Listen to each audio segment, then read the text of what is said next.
What we have here is the Revue CX 300.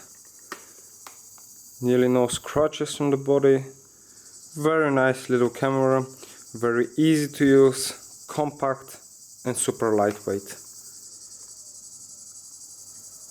As you can see, lens in great condition, automatic and manual zoom work perfect. So let's test it out. First of all, you need to open that. As you can see, super clean battery compartment, and then on the side you will see there's some signs to show you how the batteries need to go in.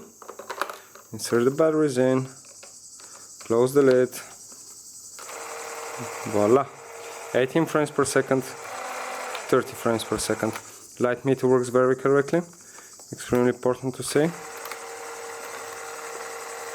As you can see, automatic zoom works great as well. Both directions. There's the lock button on. Battery tester. So we always test the cameras with expired cartridges. Expired cartridges are much harder to spin than regular new ones. So if the motor manages to spin an expired cartridge, it will surely spin a brand new one. As you can see, we mark the cartridge, insert it in gently, close the lid, shoot for several seconds, and let's see what the result is. As you can see, no mark there anymore and perfectly straight film.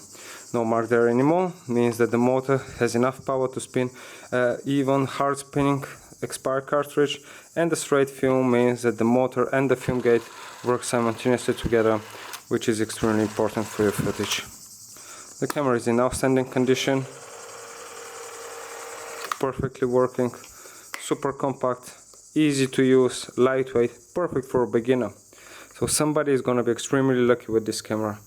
Thank you for your time, and let's keep Super 8 alive.